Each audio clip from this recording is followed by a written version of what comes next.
Okay.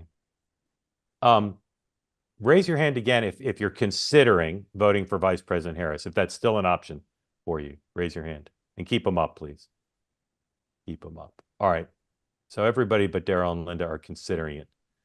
Just go around. If you did vote for her, Kim, tell me what's the reason. If you vote for her in the end, the reason would be what?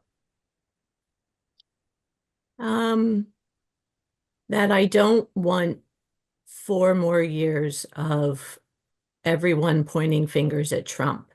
And Harris would come out showing conviction like she does around abortion and around hating Donald Trump. I feel like those are the two things that she has really, she stands up, says what she believes, and you believe her. If she did that with more issues, I would probably vote for her. Great. Allison, if you voted for the vice president in the end, it would be why? I just think her greater trust in the institutions we already have. I think Trump wants to come in and kind of shake things up in a way that I might not be entirely comfortable with. I don't know. Okay, good. Josh, besides family pressure, if you voted for a why? I'd say she, much like Kim has said, she has to articulate her positions as passionately as she does her position about how much she dislikes Trump and how much she is pro-abortion. I need to hear it across the board, what she stands for, so I understand what I'm voting for. Carl. Yeah, I think the thing that would the calculus I would use would be that I live in a consequential state and my vote would be possibly keep Trump out of the White House. I think even though I disagree with her essentially 100% of issues, probably I would use the old PJ O'Rourke calculus that she's wrong on everything, but she's wrong within normal parameters. Right. Okay. I like the reference. Ellen, what would cause you in the end to vote for the vice president?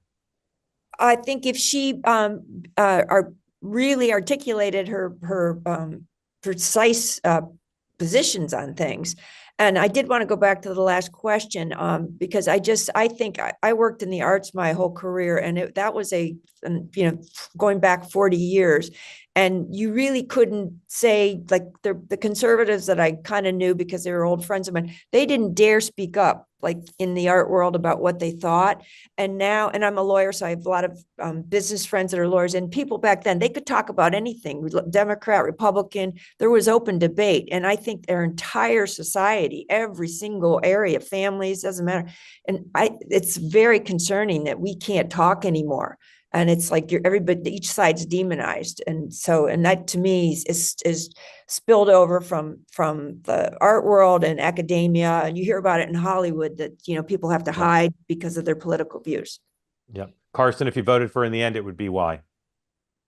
Well, she's supported the positions that I support and don't support. So if she somehow crystallizes all of her positions most of her positions in a way that I guess jibes with what I want. And another nice thing that she had the chance to do that lost my vote was not necessarily taking responsibility for like the Afghanistan pullout, those types of things that she likes to take credit for, but not the negative responsibility for either of those two things. That would be one reason I would vote for her.